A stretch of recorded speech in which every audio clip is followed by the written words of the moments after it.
The school called to say my granddaughter broke down, begging not to go home if her daddy was mad. My heart didn't shatter. It focused. I walked in wearing calm like armor and wrote the words that changed everything. Do not release her. That was just the beginning. My name is Ardella Crenshaw, and I'm 67 years old. Let me tell you something about respect. It's like fine china. Once it's cracked, you might glue it back together, but the line never disappears. Every morning, I start my day the same. Black coffee, no sugar, 3 pills lined up next to Luther's old watch that still hangs by the stove. I don't move it. I can't. He's been gone 5 years, but that small sound of the ticking still feels like him telling me to keep steady. Folks think when you get older, you get weak. No, baby. You just learn where not to waste your strength. The message came right as I was rinsing my mug. My phone buzzed once. Keldrick's name on the screen. Don't come to my job. You don't fit in here. Stay home. That's all it said. No mom. No please. Just a command like I was some child being told to sit quiet. I didn't throw the phone or cry.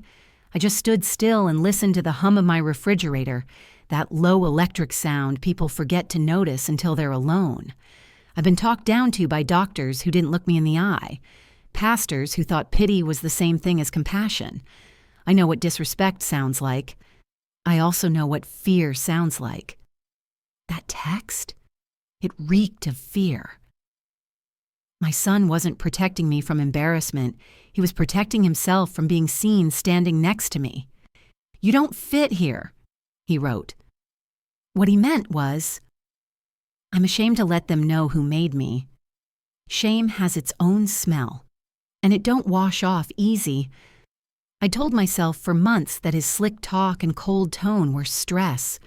He's working hard, I'd whisper when my church friends asked why he hadn't called. But deep down, I knew that boy had started editing me out of his story.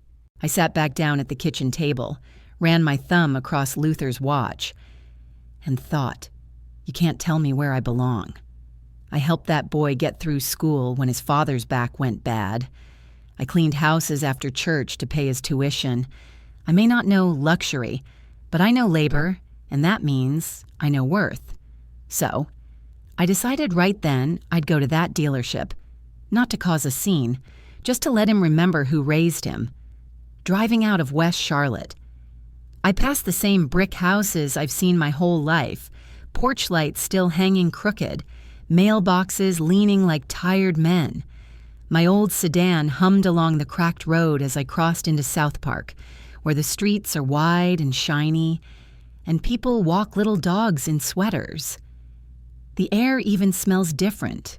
Money got a scent, like clean leather and promises. I parked out front of that glass palace they call a showroom. Walking in, I caught the scent of cologne that cost more than my grocery bill. Cars lined up like trophies, all silver and white. The first man who spotted me, tall, pale, with teeth too bright, didn't say, "Welcome," he said. "Can I help you find someone?" That tone, that you must be lost tone, set my blood to simmer. I said calmly, "I'm here to see my son, Keldrick Vaughn." I made sure son landed like a note played hard on a piano. He blinked, didn't offer me a seat, just turned and called across the room, "Keldrick, somebody here for you." Didn't even use Ms. Crenshaw? That's how subtle dismissal works. It's quiet, practiced. My son appeared. Sharp suit, wristwatch gleaming, eyes scanning every direction but mine. He smiled at his coworker first. Then, when I opened my mouth to say, "Hello, baby," he spoke over me, voice loud enough to echo off the cars. "She's not family. She's just here looking." Those words hit me harder than any slap. I stood still. No gasps, no dramatics, just stillness. My jaw tightened. I felt the heat crawl behind my eyes, but I refused to blink. The man beside him looked at me, then at my son, then back at me, waiting for me to shrink. I didn't. Keldrick glanced around, worried someone might have filmed it. That's when I realized his pride had eaten his decency. I whispered in my head to Luther, "You seeing this, baby? You seeing your boy act like he wasn't raised right?" And I promised myself, standing there on that polished floor, I would not leave empty-handed. My child might have forgotten my name, but I was about to remind him who paid for those shoes he strutted in. The room went quiet after my son said I wasn't family. Every sound in that glass and chrome showroom turned into static air. Just the faint hum of lights and a salesman's nervous cough. I could see people pretending to stay busy, eyes flicking at me through reflections. One man flipped the same page of a brochure twice. A woman froze mid-step like her shoes stuck to the floor. They weren't helping, they were spectating. America's favorite sport. Watching other people's dignity get tested. Keldrick adjusted his cufflink, smiling that fake smile, trying to patch up the silence he just tore open. I stood there steady. "Baby," I said soft. "I came because I got business here." That word baby hit him like a slap. He flinched, his jaw locked. He didn't want these people knowing he came from me. It wasn't anger on his face, it was panic. Like blood ties were stains he couldn't scrub clean. I could feel every grandmother in my bones whispering, "Hold your ground, Ardella. Hold it quiet." Then he said it, loud, sharp enough to slice the air. "You can't afford anything in here. Don't touch nothing. These cars start at 6 figures. This is not for you." Heads turned. Even the receptionist peeked up, her mouth halfway open. My chest didn't rise fast or heavy. I just breathed slow. That kind of humiliation, public, personal, and deliberate, cuts deeper than shouting ever could. I'd been called names in my life, but hearing my own child turn my worth into a performance? That was new. I looked right at him. "Watch how you talk to me." No anger, just command.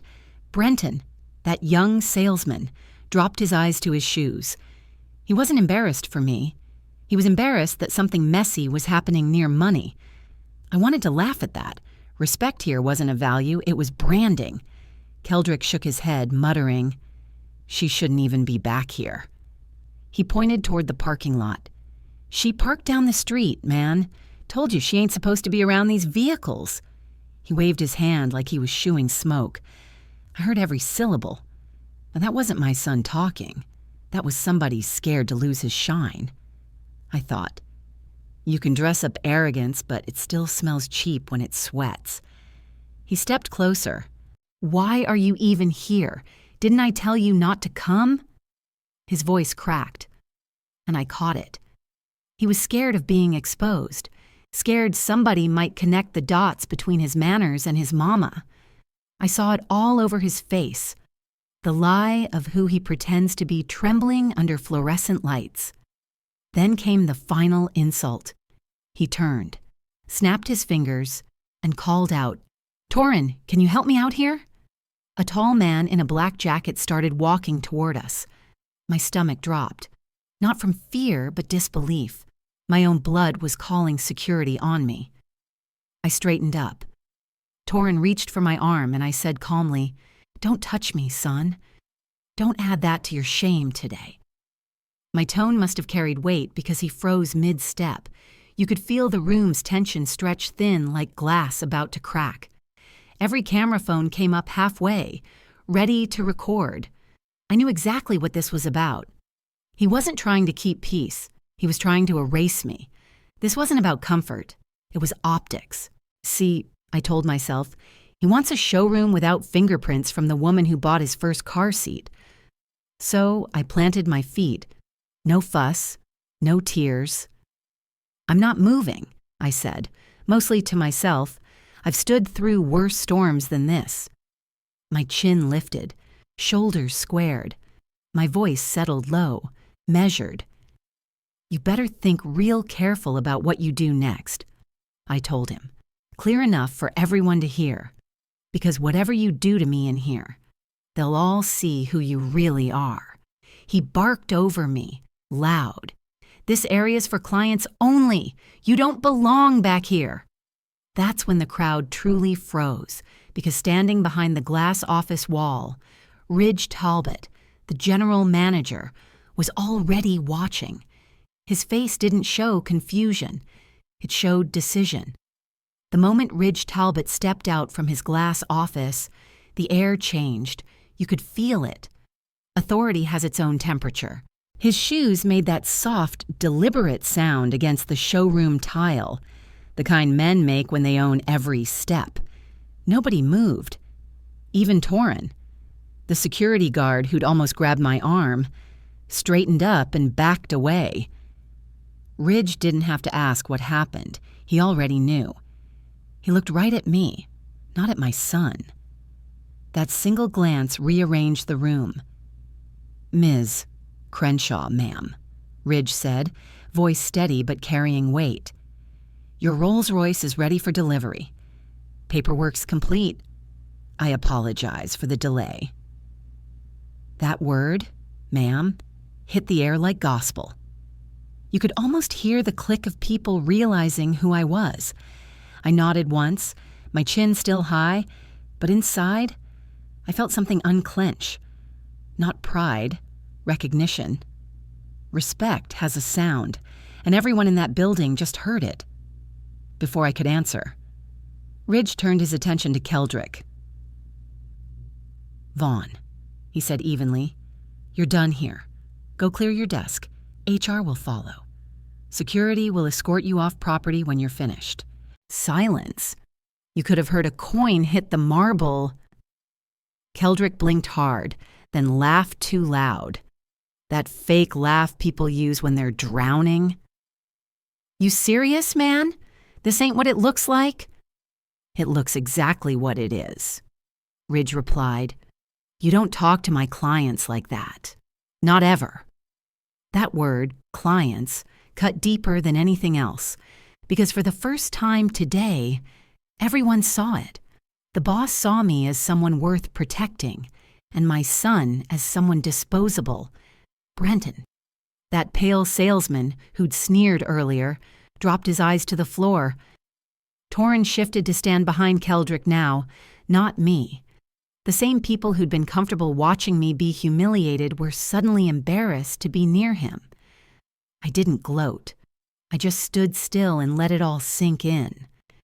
My son was learning that status loyalty in America is always rented, and the bill comes due fast. Ridge turned to me again. "Miss Crenshaw, come with me, please. We'll finish your delivery in private." His tone was respectful, like the air between us had changed permanently. I waited a heartbeat before moving. Not out of pride, but control. I wanted everyone there to sit in what they'd done. As I passed Keldrick, he started whispering fast. "Ridge, she's my mother. She's confused sometimes. She's been—" I stopped. "I drove myself here, and I'm clear as day. You want to test that lie in front of the man who signs your checks?" My words were calm, but they landed sharp. Ridge didn't even glance at him. He just motioned me toward the stairs, inside his office. Everything went quiet. Glass walls, framed certificates, a smell of leather and coffee. Ridge handed me a folder. "Mrs. Crenshaw," he said gently, "your husband, Luther Ambrose Crenshaw, made these arrangements himself. He left strict instructions. He wanted everything handled right." My hands trembled a little when I opened it. Luther's name, neat and steady on every line. That man had planned this like he was still protecting me. I looked out the glass wall where Keldrick was pacing below, watched him fall apart under the same lights he'd tried to blind me with. "This car," Ridge continued, "wasn't a purchase. It was a delivery of dignity. "Mr. Crenshaw said, make sure my wife drives what she deserves." I smiled small, the kind that hurts more than crying. "That sounds like him," I said softly. He never did let anyone walk over me, not even when he was too tired to stand. I thought about those last months, Luther at our kitchen table, papers spread out, telling me, "I ain't leaving you out here for folks to handle any kind of way." I hadn't known what he meant until now. Ridge asked, "Would you like to proceed with delivery today?" I looked at the folder again. My name printed bold under owner. Down below, my son stood surrounded by the silence of his own making. I took a long breath. "Yes," I said, "we're finishing today. And he's going to watch." I came down those stairs holding the folder like a verdict. No rush, no tremor, just steady steps. The whole showroom had gone quiet again, that strange hush that happens after a storm when folks realize the wind has changed direction. People weren't looking at me anymore. They were looking at him. My son. The one who had spent years telling the world he built himself. Torrin stood at the edge of the room, body angled toward Keldrick now. Not me. Brenton pretended to rearrange brochures but couldn't stop glancing over. I walked straight to my son and stopped close enough for him to feel my breath. "Tell them again," I said, voice calm but carrying. "Tell them how you built yourself." He blinked, confused. "Mama, come on, don't—" "Go ahead," I said. "You like an audience, right? Use that voice you use when you talk about me like I'm dead." I opened the folder and pulled out the papers one by one. January 14th, rent, $1,450. February 9th, phone bill. March 2nd, that car note you brag about? Past due until I paid it. April 21st, overdraft fee reversal. You remember that one? I do, because I had to stand in that bank and explain why my name was on an account I didn't use. The room was silent. Even the hum of the air vents seemed to pause. I lifted one of the slips, my name printed clear at the bottom. Paid by Ardella Crenshaw, for account belonging to Keldrick Vaughn. His face twitched. "Why you doing this in front of people?" "Because you tried to bury me in front of people first." My voice didn't rise. "You wanted strangers to think I was nothing. So now they'll hear the truth from me." He started shaking his head, his tone sliding into panic. "You said you was gonna help me till I got stable. You said Daddy—" "Don't you lie on Luther Ambrose Crenshaw." I stepped closer. "That man worked overtime so you wouldn't beg nobody. He didn't raise you to shame your mama in public.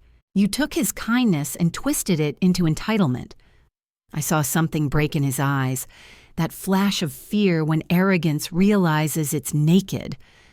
I told the audience silently in my heart, "This ain't about money. It's about erasure. Once your own child decides you're a liability, you better learn to build your own fence." Ridge came back with a woman from HR, tablet in hand. She looked like she'd seen too many of these scenes before, just not between a mother and son. Ridge's voice stayed calm. "For record," he said, "Mr. Vaughn verbally disparaged a high-value client, attempted to remove her from the showroom, and misrepresented her identity." That phrase, "for record," settled like Judgment Day. Keldrick's shoulders dropped. "Come on, man, she's family, and this ain't business." Ridge didn't blink.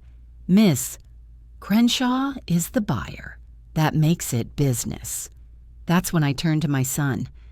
"Listen good," I said, my words slow and clean. "From today on, my money is not your safety net. You will not call me at midnight asking for help. You will not let that woman Zinnia Rook smile in my face when y'all short on rent." That line closed. His lips parted like he wanted to argue, but nothing came out. Fear started showing where pride used to sit. I added, If you can't treat me with respect in public, you can't draw from me in private. I don't finance disrespect. I tucked the folder under my arm and turned to walk away. The sound of my heels was louder than any apology he could have made. "Behind me," he shouted, voice cracking. "You can't do this to me. You think anybody's going to hire me now? You think I won't tell people you're crazy?" I didn't turn around. "Son," I said over my shoulder, "every lie you tell about me will sound like truth about yourself." Ridge nodded at Torin, who stepped in between us. Not to grab me this time, to stop him. That's when I knew the shift was permanent. I kept walking, straight toward the light pouring in through the dealership doors. Inside, my chest felt heavy, not from anger, but from release. "Sometimes," I told the viewers softly, "you gotta love your child enough to stop saving him." When I pulled into my driveway, the sunset had turned the whole sky the color of peach cobbler. The Rolls-Royce sat quiet in front of my house, dignified, not loud. For one slow minute, I just sat there with my hands on the wheel and thought about Luther. I whispered, "You kept your promise, baby. You made sure I'd be covered." The porch light flickered weak like always. The step still had that same crack he said he'd fix one day. It felt peaceful until a set of headlights swung wild across my front yard. Cutting through the calm like a blade, I stepped out slow, thinking maybe it was a delivery truck. But no. That car door slammed, and I heard my son's voice before I saw him. "Mama!" he shouted, dragging poor little Leora out of the passenger seat. She still had her school backpack hanging off one shoulder. My baby's eyes were wide, her lip trembling. "Tell Grandma you don't want to lose your daddy," Keldrick barked. "Tell her you don't want no judge taking me away." That's when I knew. This wasn't about me anymore. He was using that child like armor. I said, steady, "Boy, you brought her here for this?" He ignored me, still pushing her forward, still performing. "Tell her," he yelled again, voice cracking. Leora's tears rolled, silent, confused. She didn't even understand what child support meant. She just knew Daddy was scared. He pointed at me. "Your grandma got me fired. Baby, she went down there and embarrassed me. She don't care if we got nothing to eat." His tone hit like acid. I could feel my pulse in my throat, but I didn't yell back. I dropped to my knees in front of Leora. "Sweetheart," I said softly. "Grown folks made grown choices today. Nobody took your daddy's job. That's between him and his boss." He shouted over me, louder now, desperate. "You see? She don't care about us." He wanted her to hear chaos, not truth. I stood up and looked him dead in the eye. "You just turned your own child into a guilt trip," I said. "That's not love, that's manipulation." He smirked. "You sound real holy right now. Mama, that car out there say different." He pointed at the Rolls, sneering.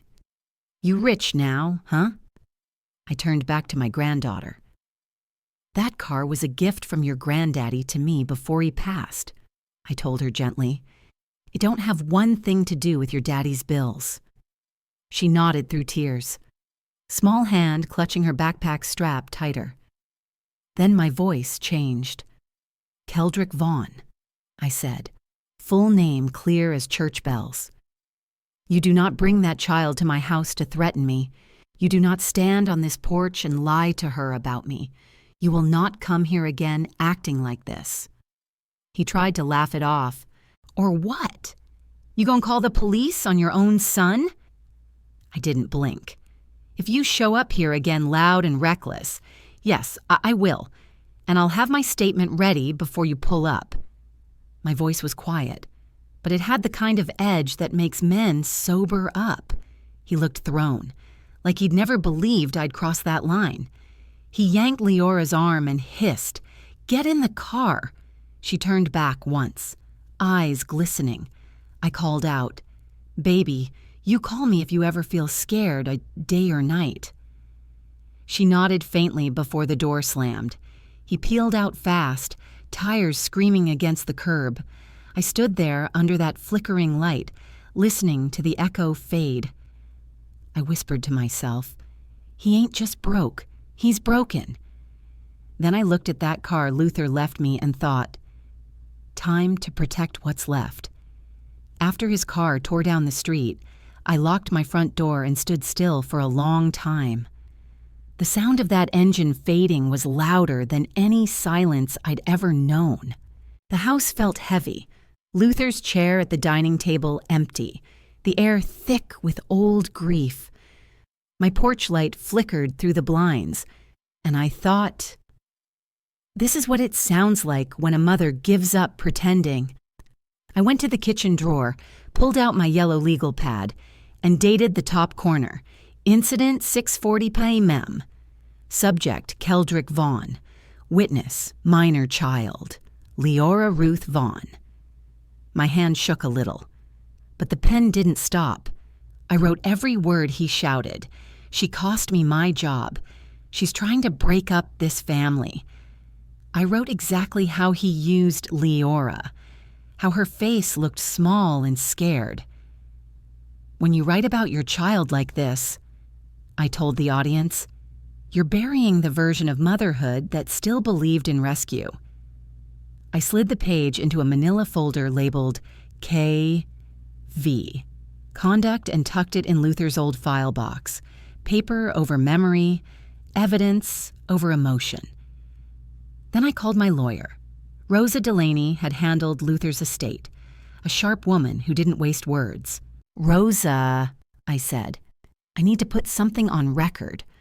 My son came here uninvited, yelling, used my granddaughter to demand money, and made threats. Timestamp this call."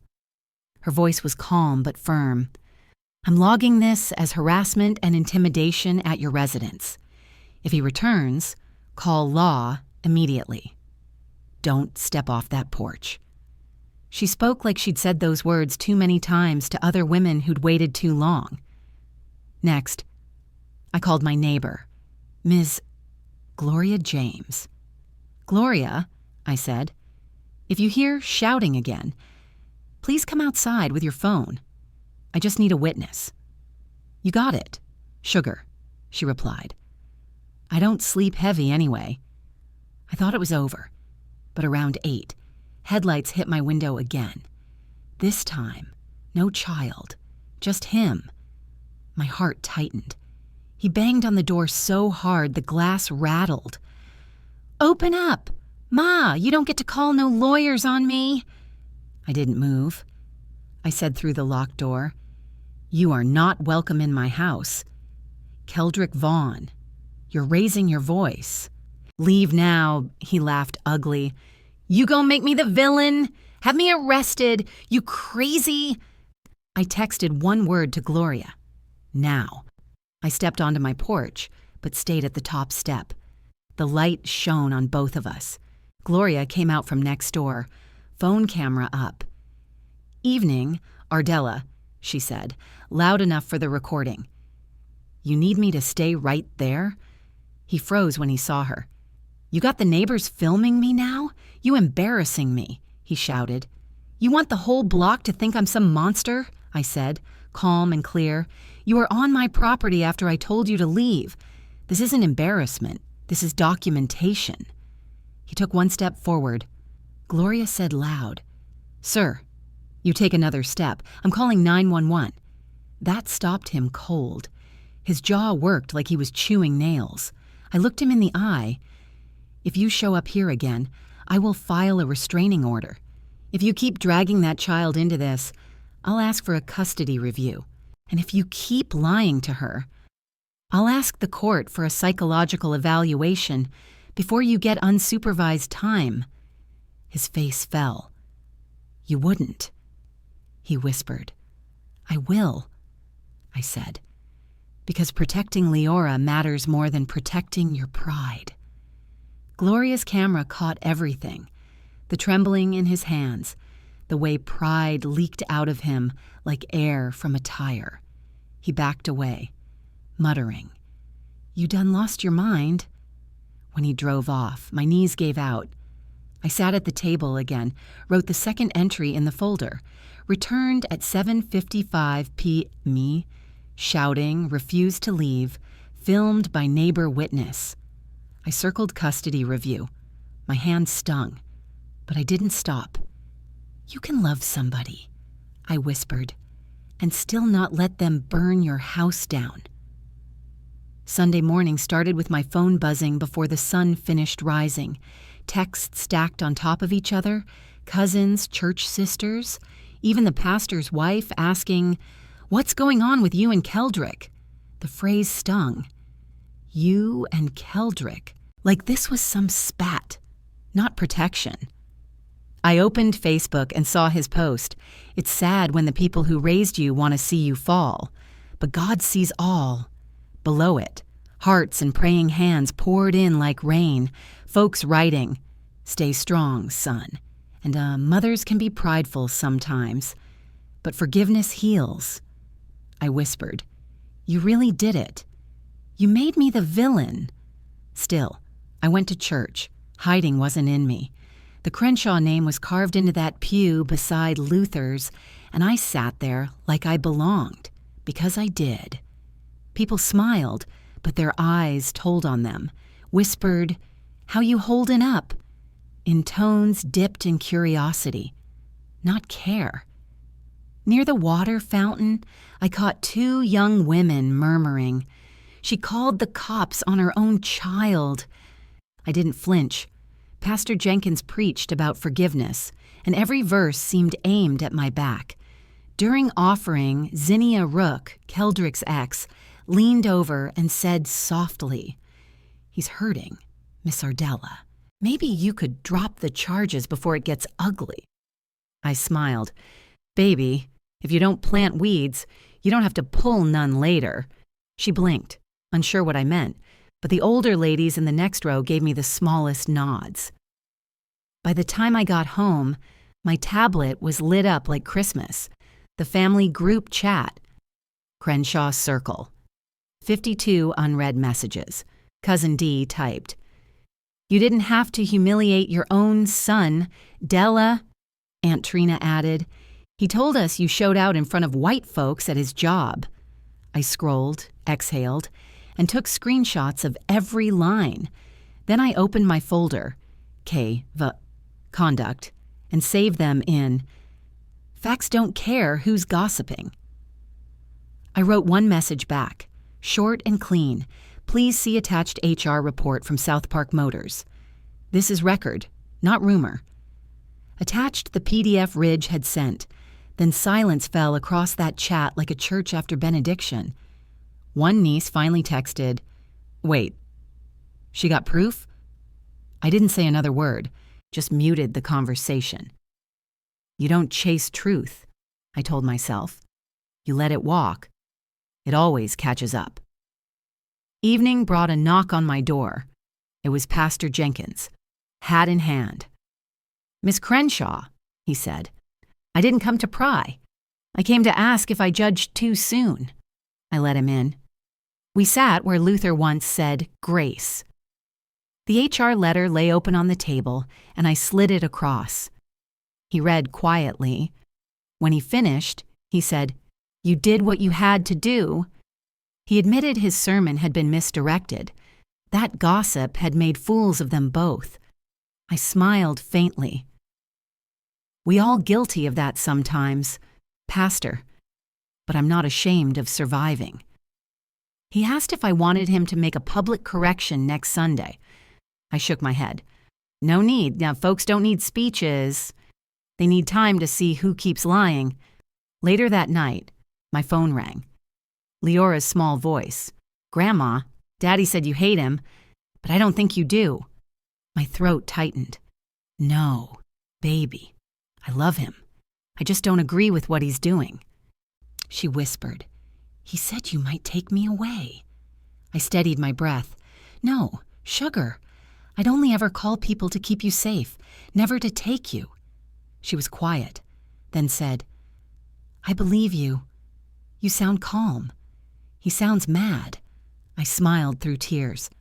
"Children know truth first, baby. Grown folks take longer." When we hung up, I went to my porch. The night was still, the street empty. My phone buzzed again, a cousin texting. "Girl, they saying you plotting revenge." I turned the screen face down. "They made me the villain," I murmured. "But villains don't sleep this peaceful." I leaned back, porch light steady above me. No shouting, no sirens. Just quiet earned the hard way. The call came on a Tuesday morning, calm but sharp. "Miss Ardella Crenshaw, this is Ms. Atkins, the counselor at Leora's school," she said. "Your granddaughter had an episode in class. She was crying. Said she's scared to go home when her father's mad." My heart stopped for half a beat. I asked if she was safe right now. "Yes, ma'am, she's here with me, but we need to know. Is there any documentation we should have on file regarding custody or safety?" Her tone told me this wasn't just gossip anymore. This was official. I grabbed my purse, threw on my Sunday coat and flat shoes, and drove straight there. When I walked into that office, Leora was curled up in a chair, knees tucked under her chin, her backpack on her lap like a shield. I thanked the counselor and asked for a minute alone. "Grandma," she whispered, "please don't fight Daddy. I just don't want to go if he's mad." That if landed deep, she wasn't rejecting him. She was afraid of his temper. I touched her hand and said, "Baby, you not going nowhere mad today. Not on my watch." When the counselor came back, I spoke steady and clear. "You are hereby instructed in writing not to release my granddaughter, Leora Ruth Vaughn, to her father today. I have safety concerns." I took the school's stationery, wrote it out, signed my full name, Ardella Crenshaw, and asked her to witness it. Paper over panic. That's how grown women survive. From the hallway, I called Rosa Delaney. She answered fast. "Ardella, I'll send a temporary notice to the school and file the petition this afternoon. They're allowed to hold the child." I put her on speaker so the counselor could hear. For the first time in weeks, my voice didn't shake.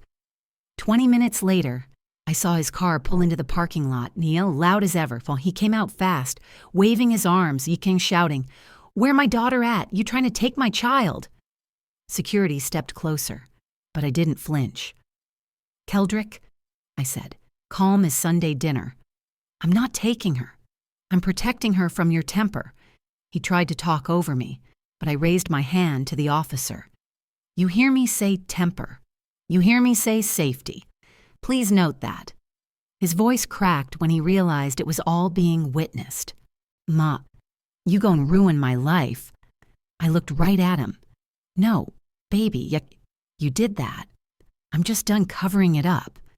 He sagged like a man deflated.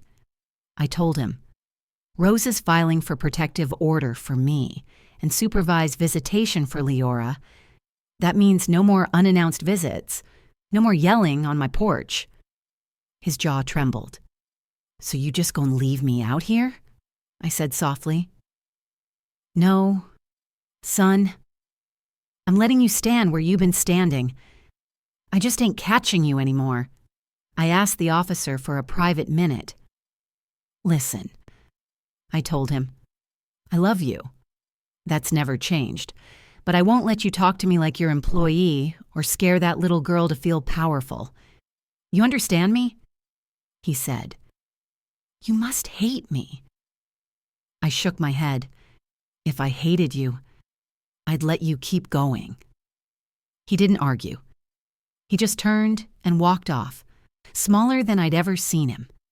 After he left, I sat with the counselor and filled out every form: supervised release, authorized pickup, emergency contacts. I listed Rosa as legal contact. Then I called Leora back in. "Baby," I said, "you are safe. You just get to be 9 again." She hugged me so tight I felt my ribs ache. That evening, back home. I opened the yellow legal pad one last time.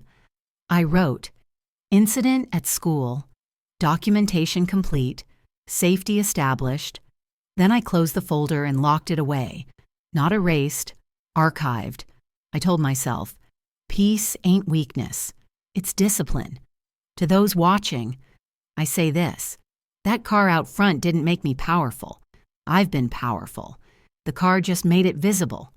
You can love somebody and still not let them burn your house down. That ain't hate. That's self-respect. As dusk settles, my phone buzzes. An unknown number flashing across the screen. I almost ignore it, until a familiar voice says, trembling, "Ms. Crenshaw, this is Officer Delgado.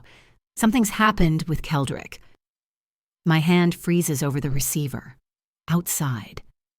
The porch light flickers once, then goes out.